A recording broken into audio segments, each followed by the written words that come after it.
I'm not talking about being relentlessly fake cheerful. I'm talking about finding the real purpose in why did I go through that? What is useful here? And then putting the rest of it in the rearview mirror because I'm absolutely tenacious about getting back to the high vibrations. I don't want to sit there and relive negatives forever. That's Robyn Openshaw, and this is episode 204 of Wellness Force Radio. What's up, my friend? It's your host, Josh Trent, and welcome back to another episode for your weekly access to global experts in all things wellness as we discover the physical and emotional intelligence we need to live life well. Welcome back to the show. This is a special episode. We're getting to talk with Robyn Openshaw, the original creator of Green Smoothie Girl. She's one of the leading minds in our wellness world, and we're talking about something much different today than just green smoothies. We're discussing the vibrations, really the frequencies that exist in all living beings, and how practically we can understand this. How do we apply these concepts of frequency in our own unique wellness journey? We know that foods like vegetables and fruits and clean non-CAFO, sustainably harvested animals, as well as clean mineral-rich water, this is what brings us the best fuel to live our life well. But what many people don't know and what's most fascinating about today's podcast is that the vibrations within all human beings, literally the electricity in the body of your coworker, your family, friends, neighbors, anyone around you directly impacts you, your energy level, and your moods throughout your entire day. So when you've heard the phrase, like, I enjoy someone's vibes, or that person has good vibes today, we're actually exploring the science around this, how the vibration of the unique frequency of the people you choose to put around you impacts you. And that's the key word, isn't it? Choose. We're always choosing who we hang out with. This is what impacts the quality of our life and the richness of our wellness. So with that understanding, now it's that beautiful time to take a breath break. Take a break. This is the moment. Maybe you've had no break all day, so take a massive deep breath right now. Do a box breath. 5, 5, 5, 5.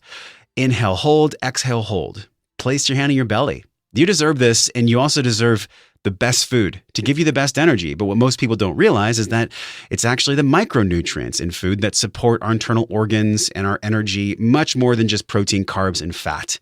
This is why I'm stoked to give a huge shout to Organifi, our show sponsor. They've given us so much love since 2017 and incredible nutrition through their green and red and gold juice powders. Give them some love.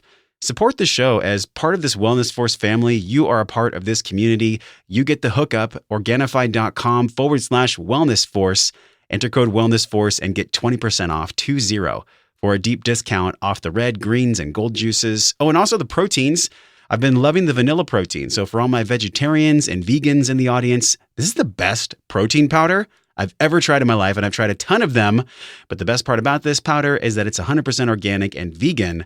So you can worry less and get your proteins for more energy throughout the day. That's Organifi.com/Wellness Force and use code Wellness Force for your 20% deep discount. And mentioning the deepness, we went deep with Robyn today. In this show, this conversation, you're going to learn how to determine your unique frequency type, what that actually means, how that relates to you designing a life of wellness that's aligned with your deepest values, how to locate emotions stuck in the body, cultivating skills you can develop to process sadness and cultivate a deeper resilience around vulnerability, how to detox, and what Robyn learned by detoxing in her later years, actually let go of hurtful experience that happened for her as a child. We'll explore the foods and best smoothie ingredients Robyn believes will keep all human beings in the highest vibration and frequency possible. And we went many places in this conversation. I know you're going to enjoy Robyn's rich candor, her personality, but also if you're the analytical type mind or the spiritual type mind.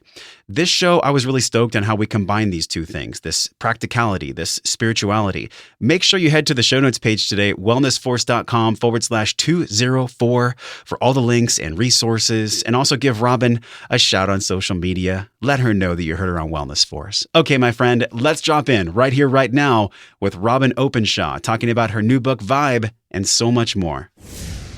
So if you've ever heard someone say to you, I like that person's vibes, what exactly does that mean? It's this unspoken, sometimes unquantifiable energetic match that either makes you trust somebody or become alarmed at their energy. It's been something I've been so fascinated about over the past few months. I got the pleasure of reading our guest book today, Robyn Openshaw, called Vibe, Discover Your Energetic Frequency for Health, Love, and Success.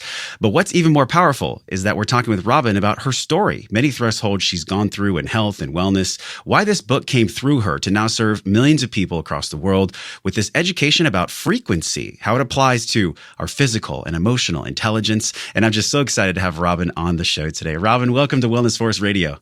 Well, thank you. So nice to be here, Josh. A lot of people don't know this. You've written 14 plus titles. This health and wellness journey has not been linear for you. Being a mom, going through many different explorations around what makes us intelligent in our physical and emotional selves. Let's start this off. Let's go deep right away. How would you define vibration? What does that actually mean to you? Well, it's an actual quantifiable thing, and it's not necessarily the most tangible thing. You can't necessarily see it. You can see cerulean photography, and you can see electromagnetic fields around us. That's probably the actual most measurable energy field, electromagnetic. And so that's usually what I talk about.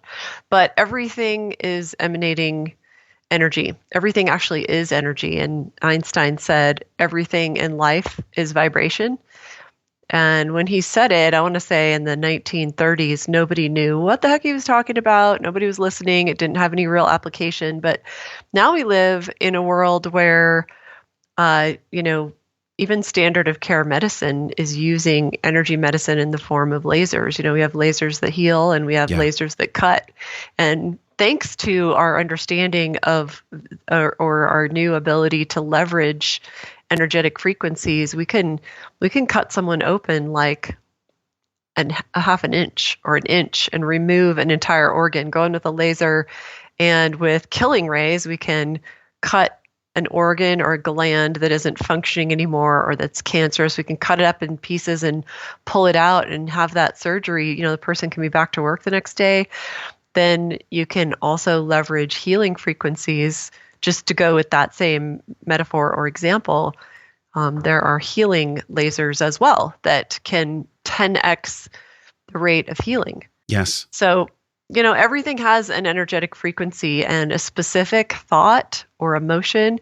I'm a big fan of your show, Josh. I've been binge listening to it in 2018, and I love that you're just jumping the gap between physical and emotional intelligence. There's no any divide there is an artificial divide anyway, and a lot of how I came to be studying vibrational frequency of specific thoughts and emotions and foods and human beings. Like why do we interact with some people to the point where a waitress can be so off-putting for us that we literally just rock back on our heels and can't wait to get away from this person. And then another person, we can have sex with them 4 times a day and never get enough. Like you cannot be more magnetically attracted to someone. You have that whole divide. And why is that? Why is that? No one can explain it. But I think energetic frequencies are a big part of that. And we're starting to understand it better because there's so many branches of science. They're starting to look more deeply at this idea that everything in life is vibration. Like everything, truly everything is vibration. And we're going to scratch the surface, but in the book, there is actually a test that I scored a 26 on for what's your vibe? What's your frequency? How high is your vibe? And people are going to learn about this at the show notes today. It's going to be at wellnessforce.com/radio. Make sure you check out this quiz we're about to talk about because Robyn, you're right. Sometimes we can have sex with somebody 5 times a day. We can't get enough. And then we're in, public and we get around somebody and we've all had this feeling, this existential angst when we get around someone where we can't really put our finger on it, but it just feels off. This actually is the frequency that we're all putting out all throughout our life. And, in preparation for our show, I actually read another book, Power versus Force, David Hawkins. And Great one. He is such an intelligent man. This came out decades ago. So this isn't a new topic, Robyn, but the way that you've packaged this, the way that you're articulating this, why did this actually come through you? I mean, this was just October of last year. So within 6 months, this is fresh content. Why did this actually come through you?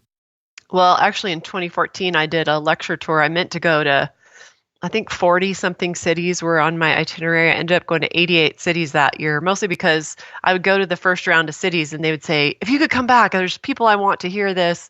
We'll find the place for you. And I ended up going to 88 cities in 2014 and I spoke on this exact topic. So it was kind of a literally a road tested concept of talking to people about what they're medicating with, what they are doing when they have overwhelming emotions, because I'm a psychotherapist by educational background. My first career was as a therapist, and specifically I focused in school and in my career after that on sex therapy. So that definitely makes an appearance already in this conversation, but it makes an appearance in the book. Some of the sex stuff got cut. I had a whole section on Tantra and how we can sort of heal these fractured sexual vibrations in our culture that come from a lot of different things, but the internet and the explosion of porn doesn't help. Yeah. But I just started to, the more I studied, the more I felt like these fields that I had been so immersed in were missing something. The more I studied, I mentioned that quote by Einstein, but Tesla also said that if you want the secrets of the universe, think in terms of energy, frequency, and vibration. And if you're a seeker, I know you are, you're always like me, you're always listening to audiobooks, always learning. Always. You hear something like, if you want the secrets of the universe, think in terms of energy, frequency, and vibration. A seeker is going to be like, well, wait a minute, why don't I know the secrets of the universe? I want the secrets of the universe. Mm-hmm. And then I started looking at how we talk about food and how we talk about nutrition. And most of my 15 books are about nutrition and health. I'm like, why are we not talking about the energetic frequency of foods? And what happens to the energetic frequency of the organism, the human being, when they eat specific foods?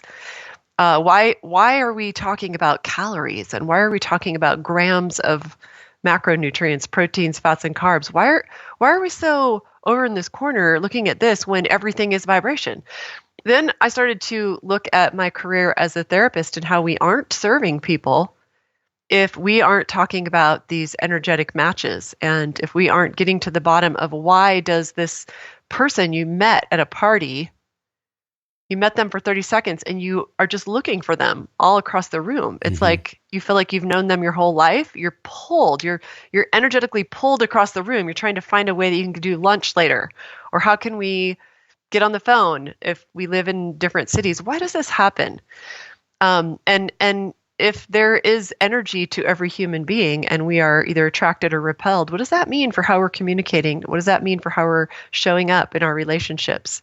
What does that mean for how we're showing up in our career and how we engage with our colleagues? And so I just got really curious about it. And then when I took it out and spoke on this subject and, presented as much information as I could find, I found that people were really hungry for it and really ready for it. I think 20 years ago, I would have had, David Hawkins was way out there early, and his book is fairly esoteric, but one of the best. But I wanted to write a book to the layperson, and Simon & Schuster got way on board, and they said, we don't want a woo-woo book, we just want one woo. Just a single woo. Well, you're talking to the right people. I mean, you're speaking our language, Robyn. This is why I've been so looking forward to this conversation, because this frequency, it has a direct impact on how we think and feel and act, and also on how we eat, move, and sleep. I mean, these pillars of wellness that we've talked about so much on the show, vibration is truly everything, but sometimes it can be a little bit like, oh, this person's talking about vibration. Maybe they should wear a white cape and levitate on a mountain. And I get that. We understand that. But today, let's break this down from a scientific perspective. So frequency, Hertz, it's just a counter. It's a number of times that something happens, right? So if I jump outside 5 times, that's 5 Hertz. But we know that, and as Hawkins references in his work, there also is a consciousness aspect to frequency and vibration. He goes through all these different emotions, shame, measuring 20 out of a scale of 100, and enlightenment, measuring anywhere from 700 to 1,000 on that frequency scale. Between that, though, there's so many different emotions. This 20, this shame, why do you think, based on your research and all the discussions you've had, why does shame measure the absolute lowest on our consciousness frequency? Shame does. Guilty feelings, shame, anger, and fear are the lowest registered vibrational frequencies. And of course, they don't exist without us feeling them.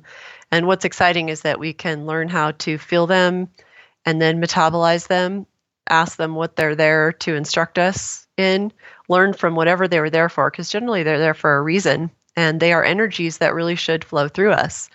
But some of us get them stuck on an auto replay loop, and they can really hijack our autonomic nervous system. And they can hijack our electrical system. They can hijack our cardiovascular system.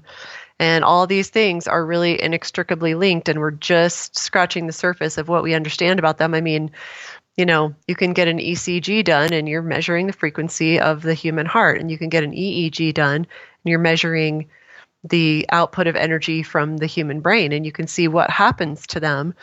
The Heart Math Institute has done a lot of good work on exactly what you're talking about, that Hawkins references in his work, and I reference in my work, about the really low frequency emotions. And shame is just a tragic one because it doesn't serve. And it's one of the most common ones to kind of get you on that replay loop, where you just replay and you begin to feel more worthless and you don't feel like engaging with other high vibration organisms. If water seeks its own level is sort of a, not a quantum physics way of putting it, sort of a old school physics way of putting it. But, the quantum physics way to put that energetic principle is that like attracts like, and resonant frequencies attract each other. And sometimes you can be attracted to someone that you think is very, very different from you, but that's not the point. The point isn't sameness, it's resonant frequencies. If you sit down at a piano, I was raised, I was a concert pianist. I went to school as a piano performance major. And if you sit down, so I have a piano in my master bedroom suite. And if I sit down and I play a black and white note next to each other, you don't have to be a concert pianist to find that sound uncomfortable, right? Those two sounds next to each other. But every piece ends on a harmonic frequency because the human brain responds well to it. So you might go with a second, that black and white note that are right next to each other, we play those together in music on a regular basis, but then we're going to resolve. We're going to resolve into a third. We're going to resolve into those harmonic frequencies. And so these are just frequencies when we're talking about the sound spectrum, but we have the light spectrum, and then we have all these other energy fields that science is just starting to be able to measure. And as photography and as medicine and as physics and as biology have advanced, so we can go into more quantum ways of thinking, incredibly exciting things have happened. And so exciting. What heart math does, it will make a believer out of you if you look at any of their research where you and I might be sitting in a room, Josh, and maybe we have our back to each other. This is an actual Heart Math Institute experiment they do over and over and over again.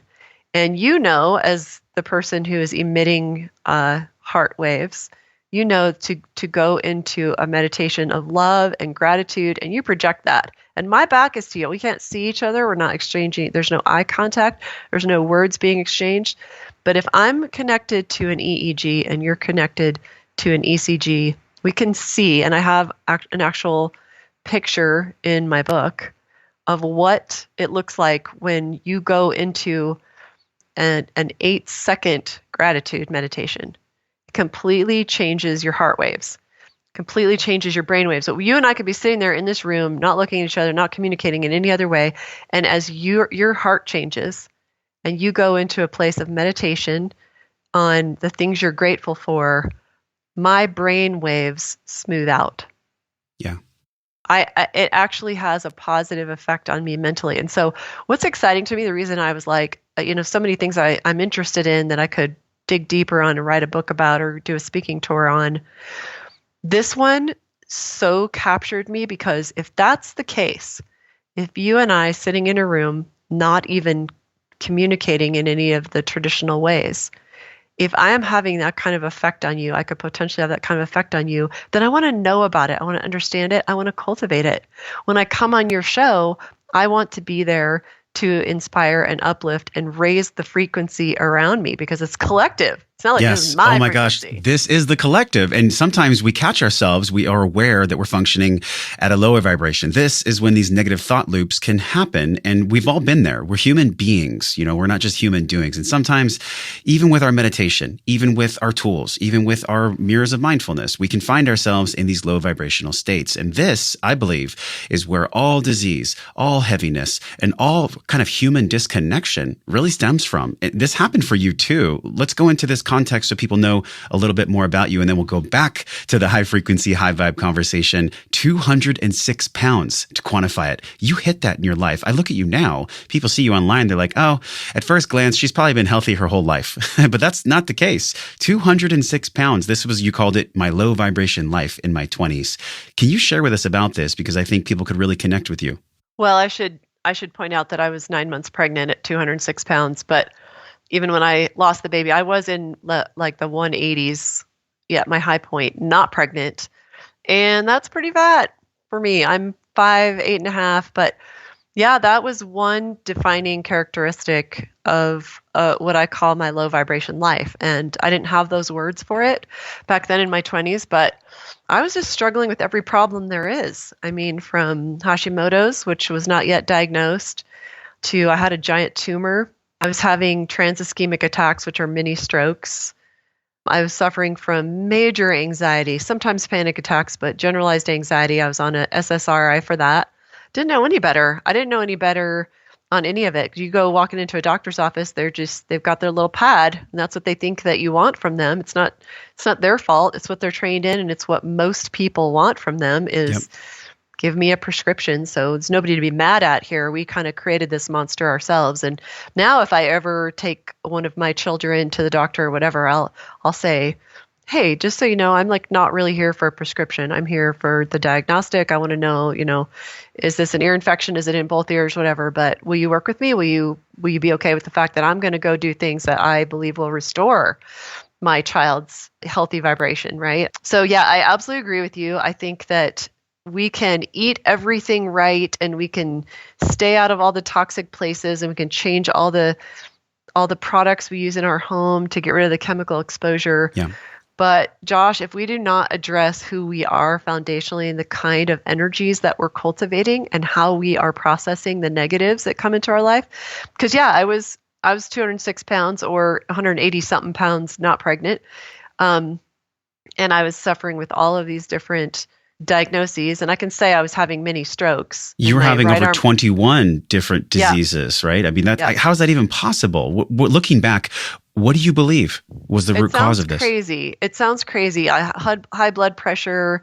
I was losing my eyesight, so many different things, and now I have zero of those things. I mean, I have Hashimoto's in remission, and I take bioidentical hormone, but besides that, all those things are in remission. I'm 51 now, and I play tennis competitively year-round at the 4.0 level, and I do anything that I want, and I travel wherever I want, and there's no scarcity of energy. But I think a lot of people have 21 diagnosed diseases if they actually count them up. Some of them are just symptom clusters, but unfortunately, I don't think how I was in my 20s is all that unusual. Even people who tell you they're healthy, when you get right down to it, it's just that they think that healthy these days is you're still walking around and you're still functional, but lots and lots of people, the vast majority of people are sick. That is such a powerful point. I'm thinking about how many times people have a baseline and their baseline is disease, but yet they think of disease as a normal baseline. Like if I'm feeling this, I know that everyone else probably feels this way too. And I've heard Paul Chek talk about this. Most people,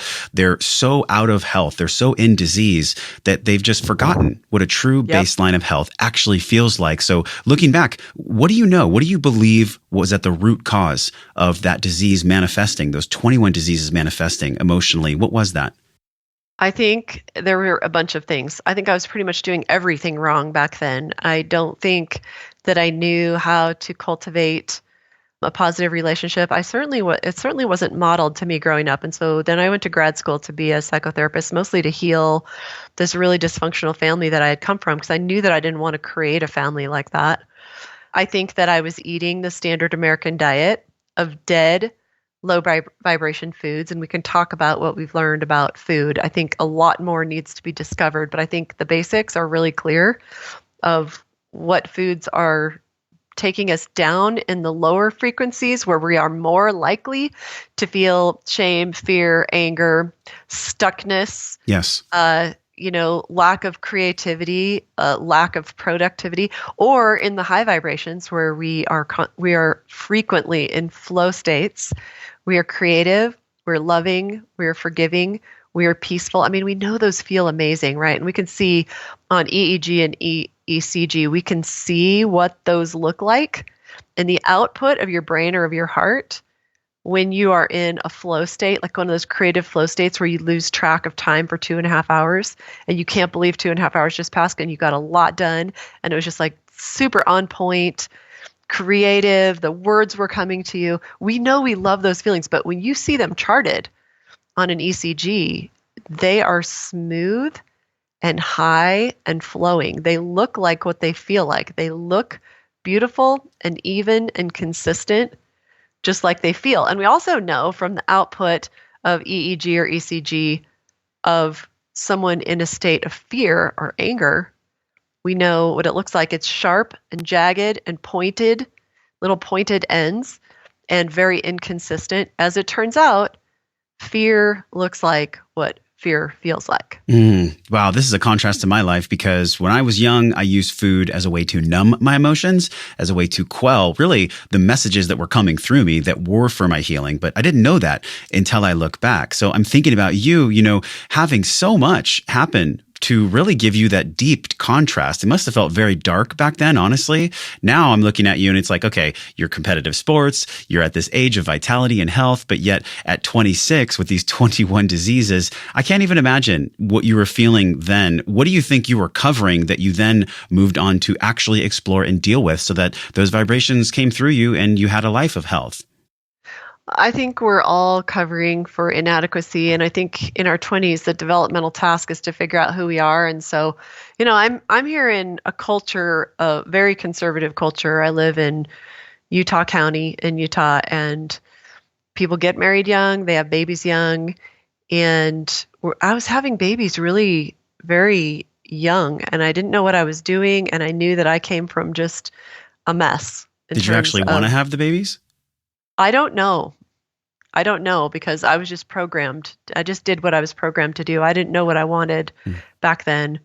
I'm glad I did. I mean, so much learning opportunity from being a parent, and my youngest child is turning 18 in a few months. And so, certainly not sorry that I did that. But no, I think I just was programmed, and I think I didn't know better. And I really believe this of most people, that they get stuck in their relationships. And there are people who are like, they're eating this really healthy diet and they have an infrared sauna in their house. And, instead of going on a vacation on a cruise, they go to like a yoga retreat or whatever, but then they're stuck in this miserable marriage where they haven't had a meaningful conversation or had a really electric sexual experience in 10 years.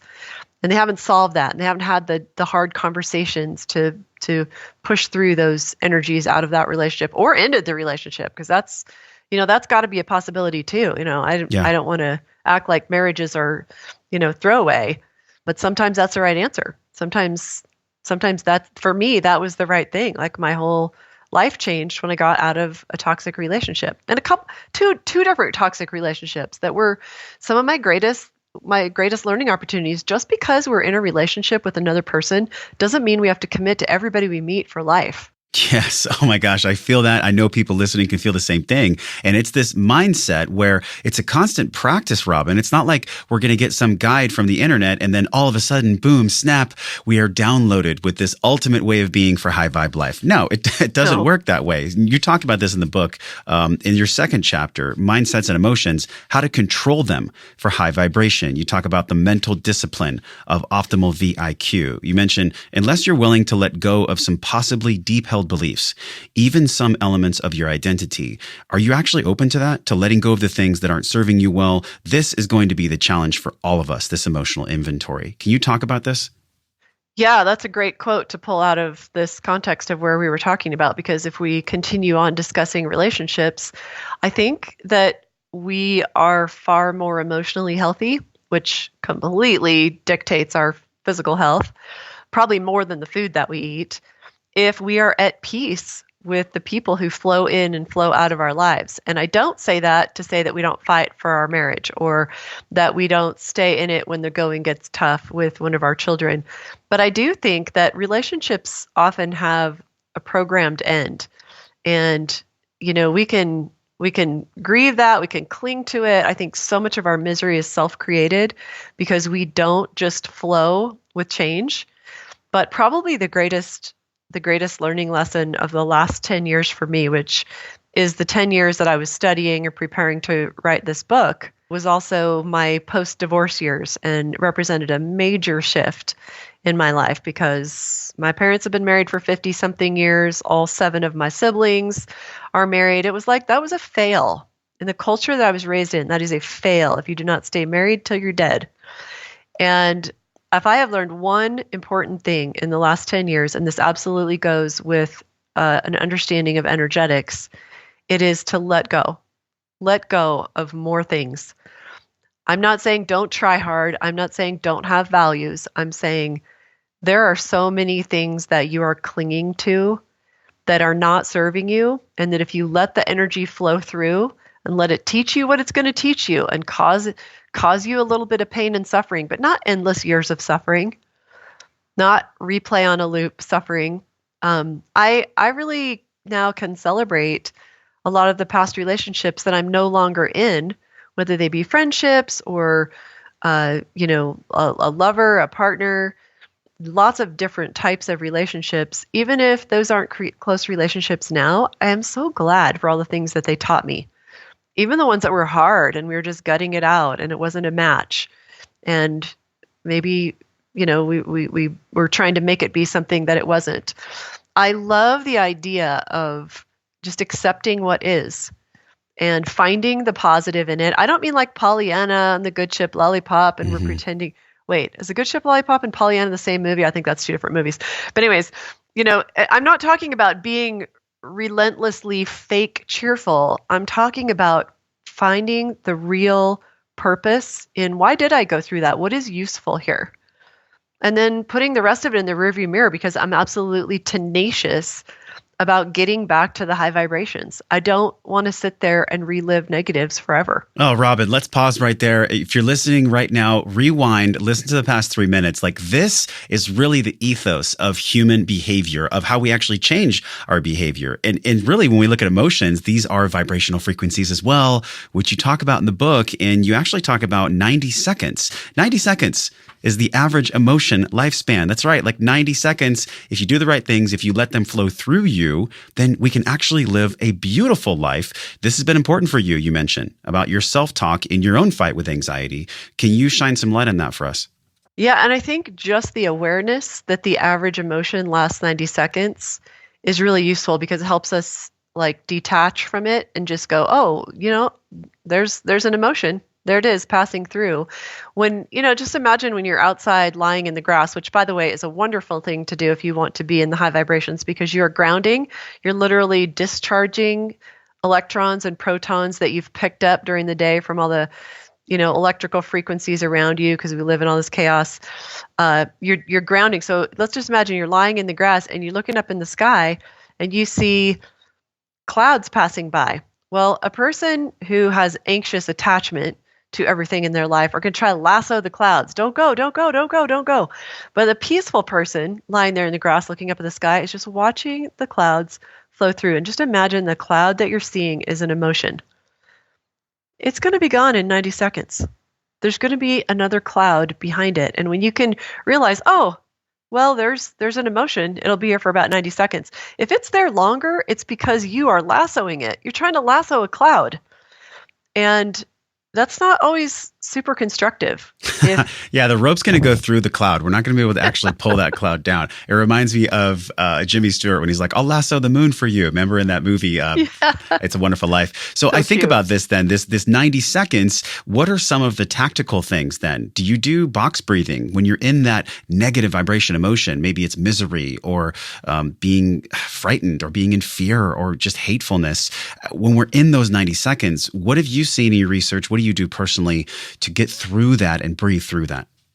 Yeah, the little process that I go through just because of a lifelong fight with anxiety. And crazy thing is my life is probably a lot more stressful now in terms of just all the things that you might list out on a list. Just my life is bigger now. I mean, speaking on bigger stages and making a run for big, bestseller lists with book launches. I'm a single mom, had to do it by myself the last 10 years, did not get any help from the other parent.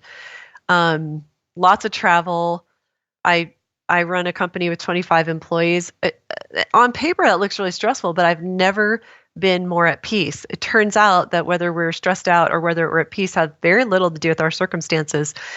And so this process where I metabolize, break it down, reframe, and release any negative emotion in 90 seconds isn't something that I made up to write a book. I was already doing this for years. This really saved my emotional health. And at the core of it, I mean, it's really fairly simple, is that when you feel that yucky feeling, and usually it helps to get very present and very mindful of where it is. For some people, it's in the pit of your stomach.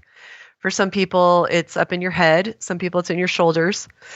But if I feel this tightness in my chest or whatever it is, then I get very lasered in on it. I go inward for a minute and I have to ask myself, what am I really feeling here?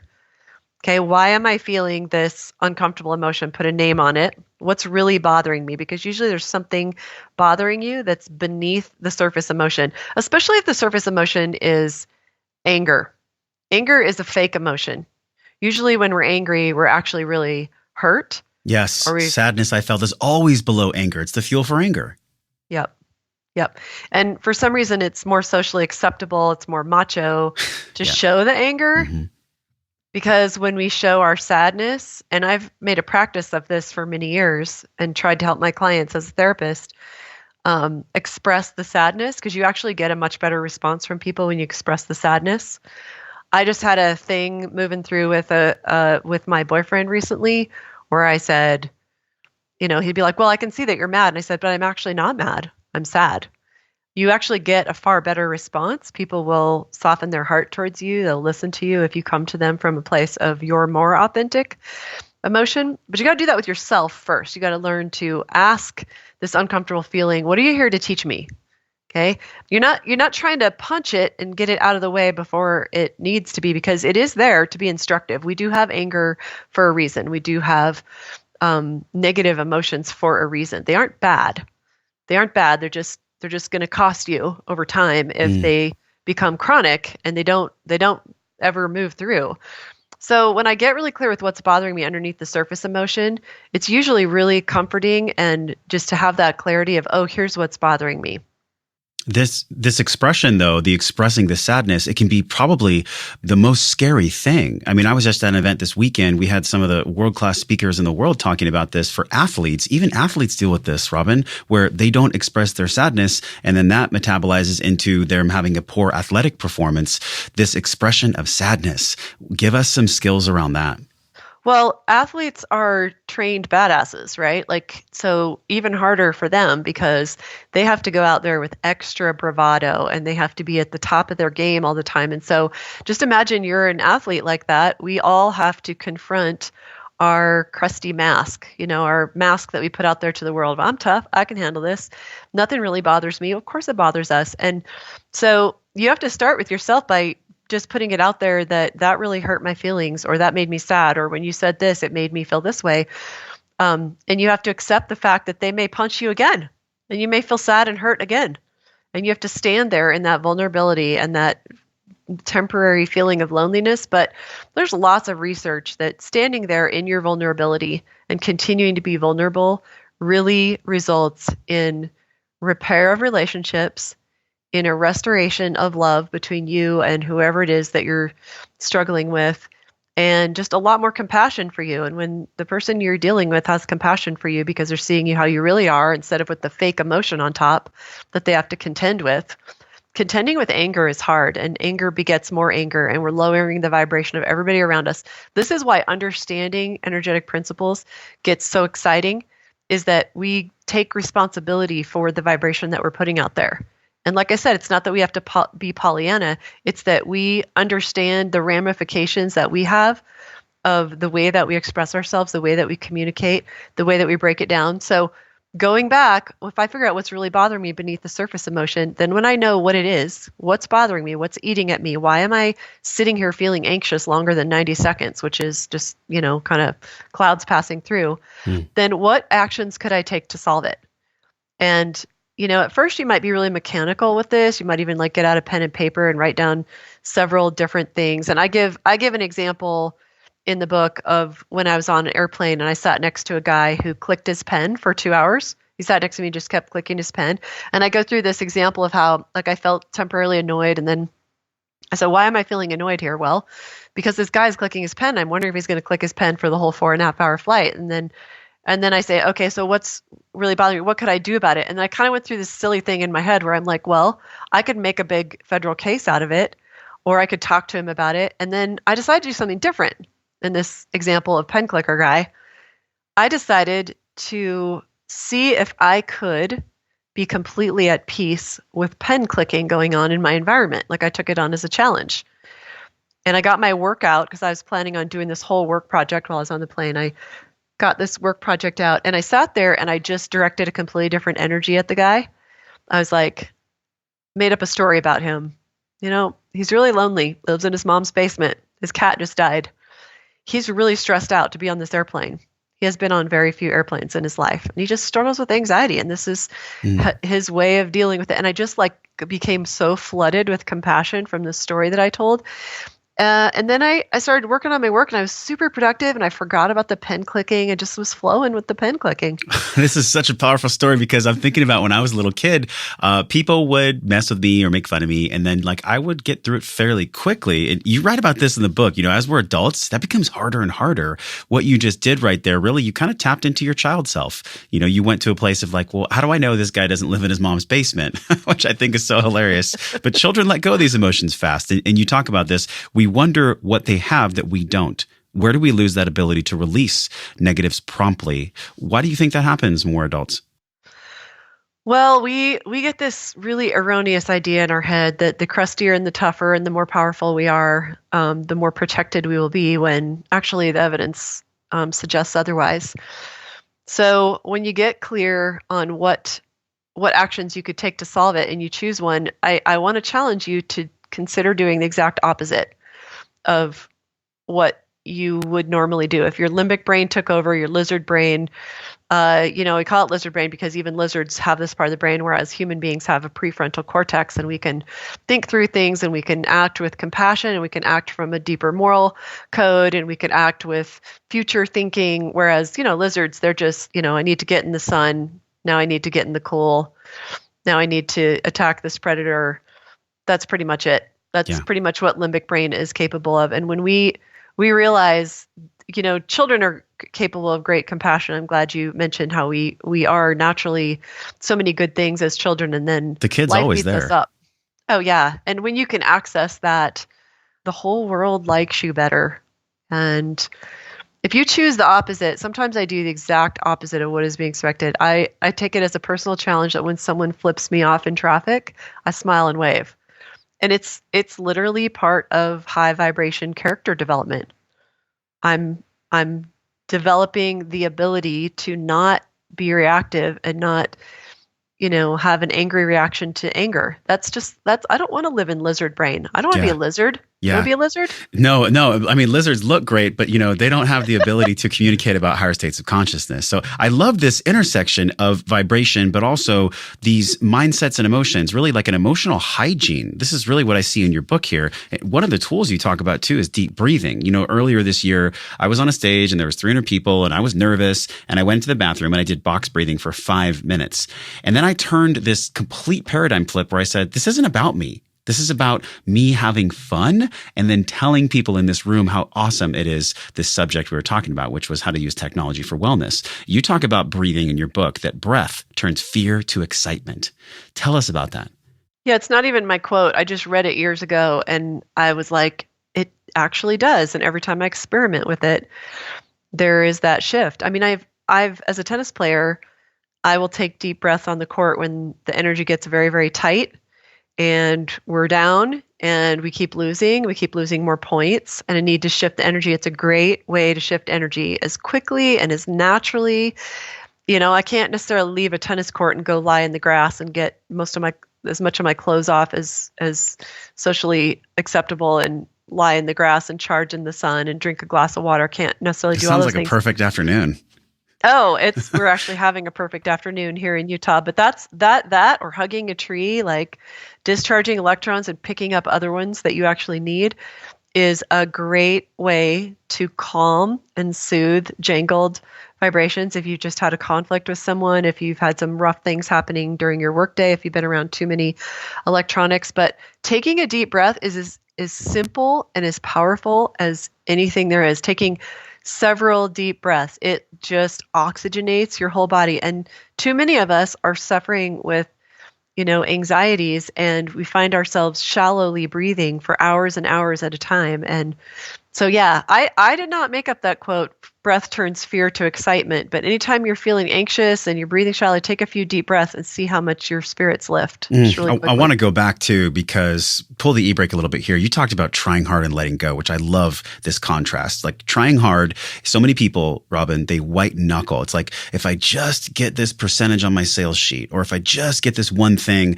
then I can actually allow myself to breathe. And then only when I have the thing that I'm working towards, I'll allow myself to be in high vibration. But it's actually the opposite. Can you explain that a little bit more about being versus doing?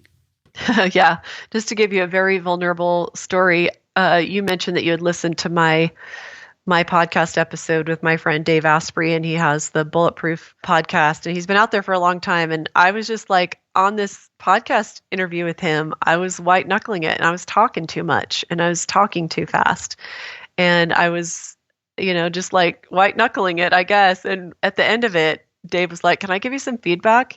He's like, "Just calm the bleep down." You seem pretty calm right now.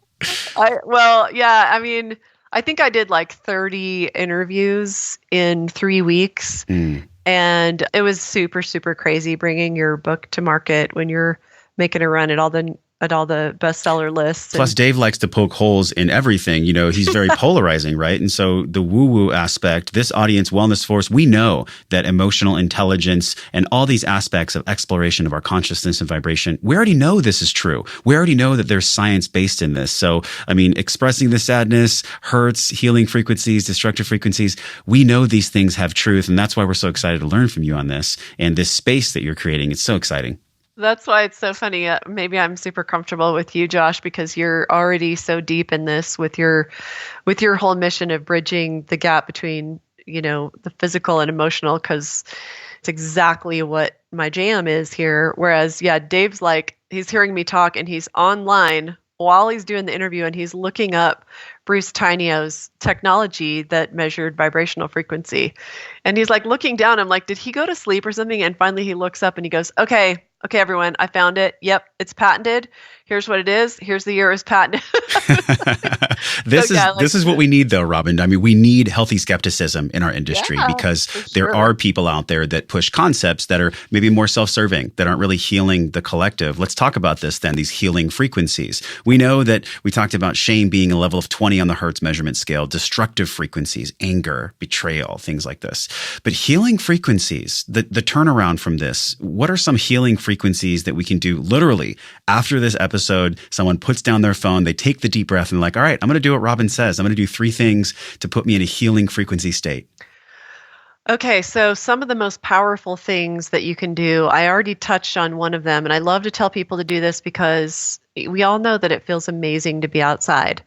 But if you are where you have a yard or even a deck, on your way outside, drink a glass of water. Okay, because we are conductive, we are electrical beings, and we're made up of more than 90% water. So drink a glass of water, go outside, if nothing else, get your feet in the dirt, the sand, the grass. Okay, this is why it feels so amazing to be at the beach, is that we are connecting to the core of the earth, which is 528 megahertz, which is the most powerful healing frequency there is. We need to be in contact with Earth. Most of us go months at a time without any part of our body in contact with the Earth. And that's not how it used to be, for generations, it's not how it used to be.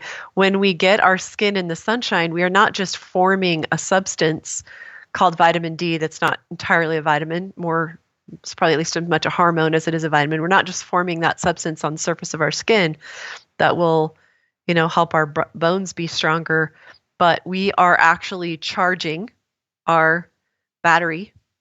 The sun actually raises our frequency. And while you're there, while you've got your feet in, let's say, the grass, it's what I would have if I went outside right now, and charging your battery in the sun, why not lay back and take yourself deep into a catalog of all the things you're grateful for while taking a few deep breaths. So that's like 5 minutes right now. You could literally charge your battery, like amp yourself up 10 hertz right there.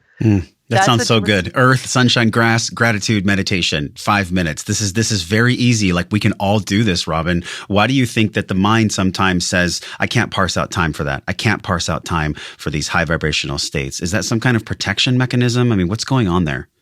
I think we have an obsession with busyness, and so like we mean to, but I think us talking about it right now, I think this might be useful for your listeners to even talk about it and know why. So if they know why, like we all know that when we're outside, we feel amazing. We go for a hike, we feel amazing. Well, I want you to know a little bit more about why. When you're fully oxygenating your lungs, when you are providing water to every cell and every conductive part of the body, when you are getting in the sunshine and, that's how you were meant to charge your battery. We were always supposed to do that. When you do a little bit of movement, when you go into a gratitude meditation, we've already talked about how the EEG and the ECG, how your heart and your mind respond to thinking about gratitude being the highest measurable emotional state. And, take those deep breaths. Bring your dog or cat out there with you. You take your furry creature that will have the same effect. Now that's like, 6, 7 things that we did. That's just all at once for a few minutes. I just think we're obsessed with busyness and we don't necessarily know the why. So maybe it's useful for people to hear the why to do that. Go outside. If you do it for 5 minutes, it'll be beautiful. It'll be amazing. Another thing could not be more powerful, more and more people are doing in their homes, is getting in an infrared sauna. Penetrates so deeply. You can get Gerald Pollack maybe on your podcast. He talks about this sort of interstitial space in the water in your cells. And it's pretty fascinating, but infrared will stimulate it almost more than anything else. And I asked him, same question you asked me, what are 3 really actionable things that a person can do? Yeah. And that was one of them. He mentioned infrared sauna. I thought that was pretty interesting. And then another thing is, if you make a goal of your day, like if you're like me, you love to make lists and check things off lists and feel productive. If you put on your list, then it will actually get done. But express love in a really detailed, meaningful, specific way to 2 people you care about. When you improve your relationships, you're just healthier. And I don't know of a better way to improve your relationships than to take a minute and look a person in the eyes if you can, but sending a text is okay if you're not going to be seeing any people you want to express love to that day, and tell them very specifically why they've had a positive impact on your life and why you love them and why you see them. That makes me excited. I'm getting literally excited right now just thinking about, okay, I already know the 2 people I'm going to do when we're done with this podcast. And it's this really messaging. It's the raw vulnerability. Sometimes like we don't want to do those things because it feels like it's work. Why do you think for some people it feels like giving other people love is work? Well, again, takes time out of our day, and we always mean to. None of us would say it's not important enough, but we just think we'll do it later. And then we don't get to it when really there's not a single thing that's more powerful in our day. I mean, we know that everybody should go to a funeral twice a year, right? So that when we're there, we're like, gosh, what am I doing with my life? What am I spending my time doing? Am I going to care how productive I was and how many things I checked off my list when I'm on my deathbed? We know these things, but taking the time to do them. And the other thing is too, this kind of goes back to when I was talking through the 90 seconds to metabolize and reframe and release any negative emotion, is being willing to be vulnerable, to stand there in your vulnerability and express yourself to another person. They might not express themselves back. You might love them and they might not love you back that day. And I think that becomes okay, and it becomes just fine for you. It's part of the letting go process when you accept that they feel however they feel. Oh, You man. just want to express it. You made me take a double deep breath right now because my birthday was just 2 days ago and we just had a huge April full moon. It was the Scorpio. And one of the quotes that was actually sent to me from someone who was giving me a message of love was around loving even though we've been hurt. And this quote is, loving even though you've lost, loving even though you've witnessed and seen terrible heartache and destruction is the most powerful thing a human can do and is the deepest purpose for all of us. So this really is a big takeaway, Robyn, of yes, we've talked about the science. We understand the frequency modulation of our emotions really impacts our wellness, but this choice of forgiveness, this is really what unlocks the highest vibrational states. Can you share with us maybe one time in your life where you've forgiven and then the health you received afterwards? Oh, gosh. I did a physical detox. So at Green Smoothie Girl, which is my online wellness influencer thing, we put people through a 26-day detox. About 13,000 people now have gone through this program. And I became obsessed with human detoxification many, many years ago. And when I learned that there's physical proteins in your body that stay there, they line the gastrointestinal tract. And I read apocryphal ancient texts of John, the biblical prophet, the New Testament prophet, and I read the work of Richard Anderson, who's a naturopathic doctor who talked about his obsession with human detoxification and stomping around in the forests with a Native American friend of his for months and months and sitting there chewing on herbs and fasting and all of his research. And I have been on a path of studying human detoxification and what it does for us both physically and emotionally for over 20 years now. Mm.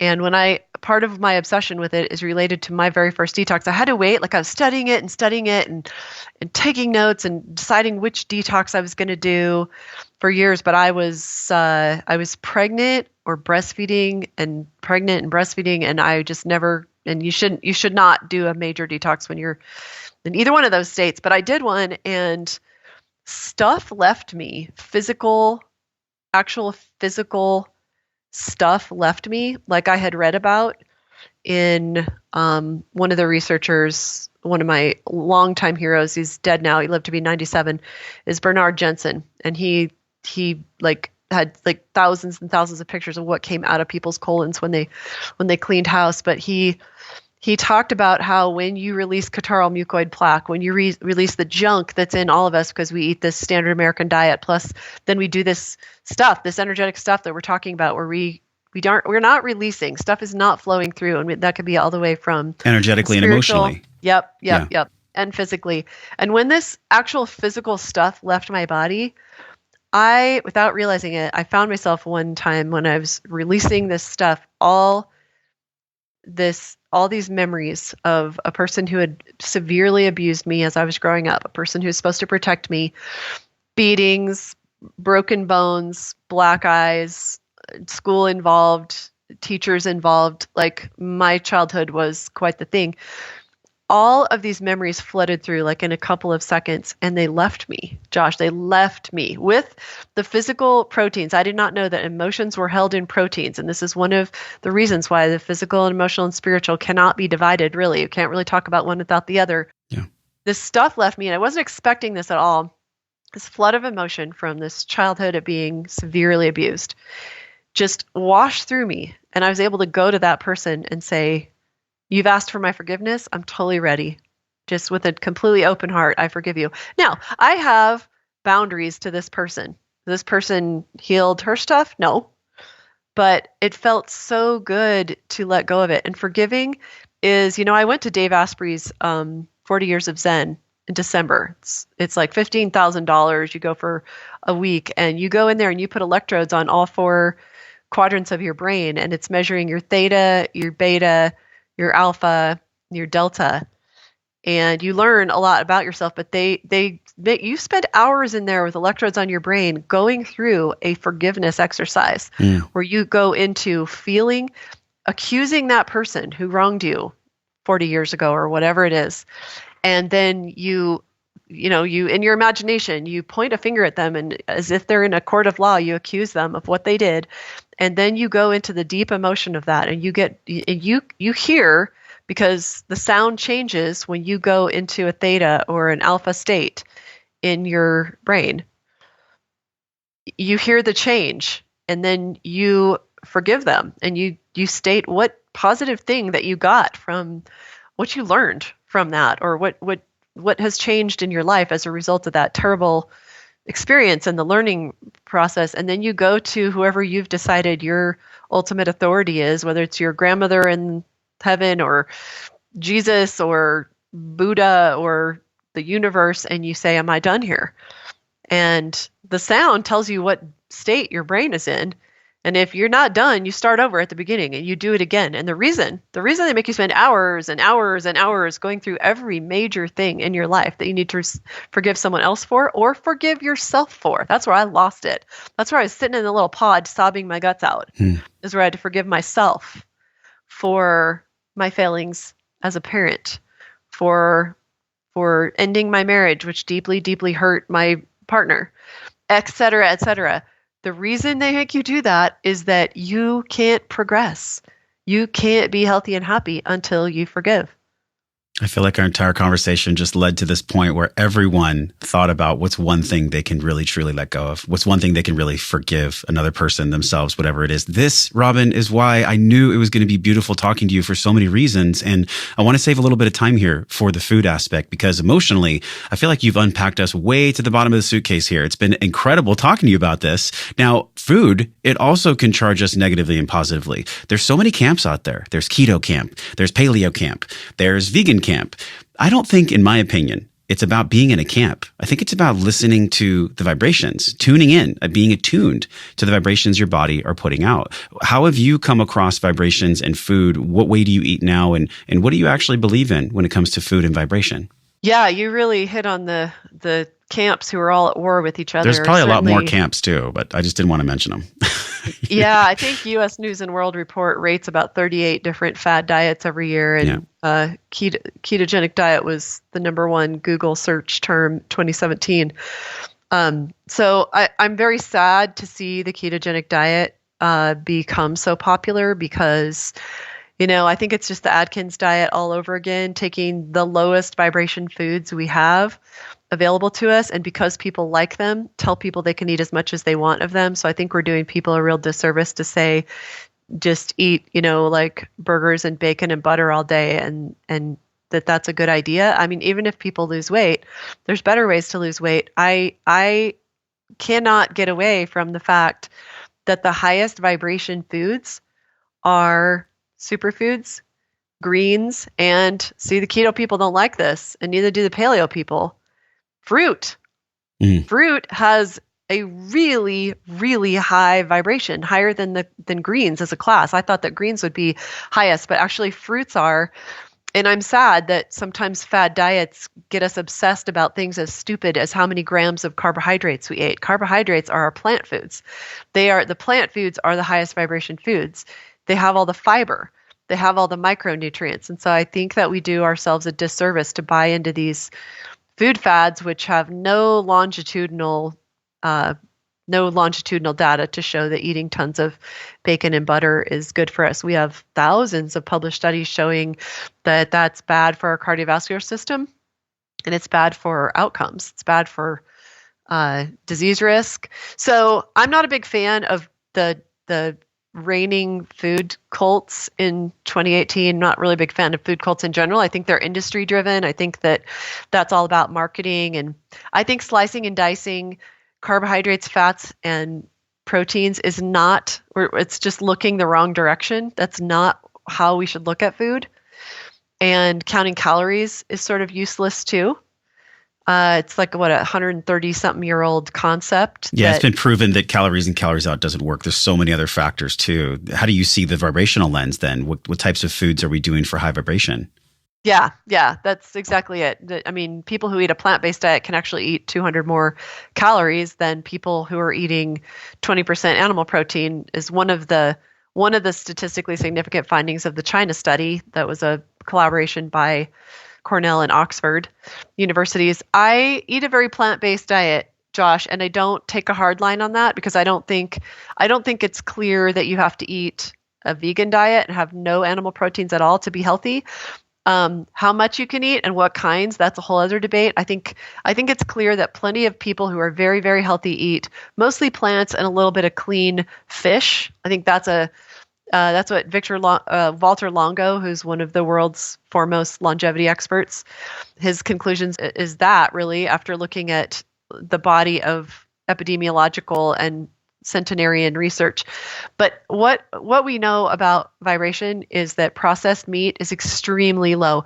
A human being is between 62 and 68 megahertz of energy. So write that down. If you just remember one thing from this whole conversation, 62 to 68 megahertz of energy is what a human being is vibrating at. That's how the rate of speed at which we oscillate.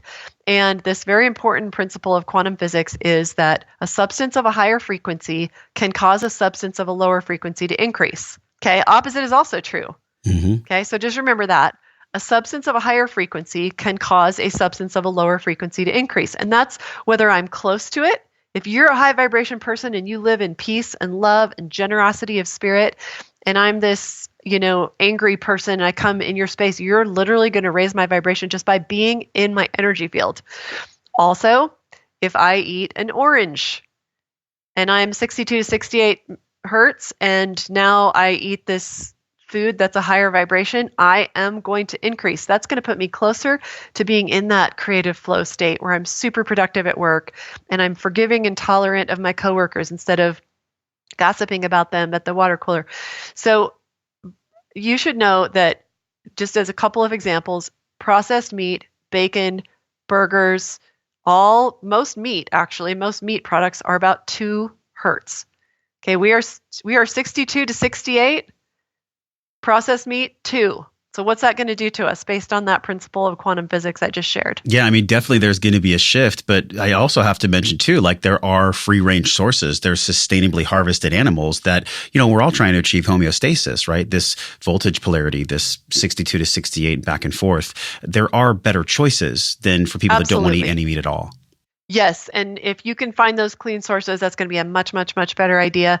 I think that most people need to eat more plants. So while I take that, I kind of sidestep the debate about the food cults, I think that it's really clear that most Americans, when they're eating 1 or 2 servings a day of fruits or vegetables, those are our highest vibration foods. So greens, I don't think greens and vegetables really belong in the same class, and there's a lot of other people who agree with me on that. But fruits, greens, vegetables, superfoods, so I'm a big fan of the green smoothie. I sort of have helped popularize that concept on the internet for many, many years now with greensmoothiegirl.com. And I like throwing a bunch of it in a blender and making sure you get at least a quart a day and throwing an inch of a fresh turmeric root in there and throwing an inch of a fresh ginger root in there. Those are crazy high frequency foods. And if you're out traveling and you can stop by a place that makes juice, I'm not saying juice is the only way because a big salad works too. But if you're in a big hurry, get a big giant juice and have them make it all organic greens and a little bit of fruit. Yeah, that's the thing that pulls people back is they're like, wait a minute, there's so much sugar in these juices. And honestly, I mean, that's why we partnered up with Organifi, because I just feel like, man, if I can get in my juices without a ton of sugar, I'm super happy. And I notice it too, Robyn, like this vibration you're talking about, when I eat more plants, I feel better. Yes, a shocker, exactly. Right? We all get to eat more plants. So last thing I want to mention here before we say goodbye is this recent news of Bob Harper. You posted on your site, this Biggest Loser trainer. We all know Bob. He's got tattoos to his fingernails to his neck. He's been kind of widely known as like the military instructor on TV for fitness and wellness, but he had a heart attack, and it was like one of these heart attacks that was called a widowmaker. He reversed his position on low carb diets. Tell us about that. He did, and I did a book review on my blog saying, okay, this guy, when he had it all on the line, he had a widowmaker heart attack. It's been 15 months ago that he had that heart attack. He had to take a good look at. He was on The Biggest Loser. He's so positive. Like everybody in America loves him. It was him and Jillian Michaels. They really had this rise to fame being on The Biggest Loser. And we all love Bob Harper, right? And we want him to win, but he's out there telling people carbohydrates are bad. And in this book, he repents. And he says, I'm sorry I taught all you guys that. I'm sorry I went along with the paleo fad, the keto fad. I mean, shortly before his widowmaker heart attack, he was on, I want to say it was on Dr. Oz, talking about all the fat he drinks in his coffee, as if that's a good idea. And so I think we need to ask ourselves, is this a fad with really smart marketers telling us that this is a good way to eat, or go to the source? Is this a natural, high vibration food that our ancestors have been eating for thousands of years? Because 200 years ago, there wasn't any cancer. You know, it was 1 in 200 people who got cancer. Now it's 1 in 2.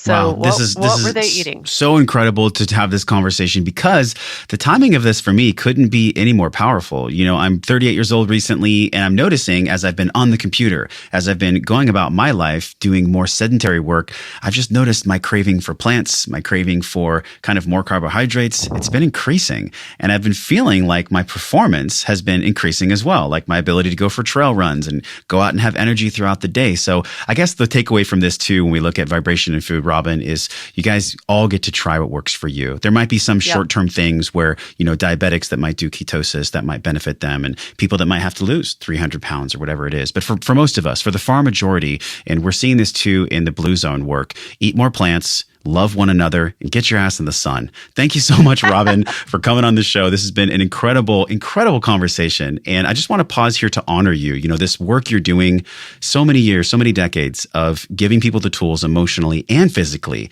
to give them that permission to feel their feelings and to know the science behind how these vibrations actually affect our wellness. So thank you so much for what you do in our wellness world.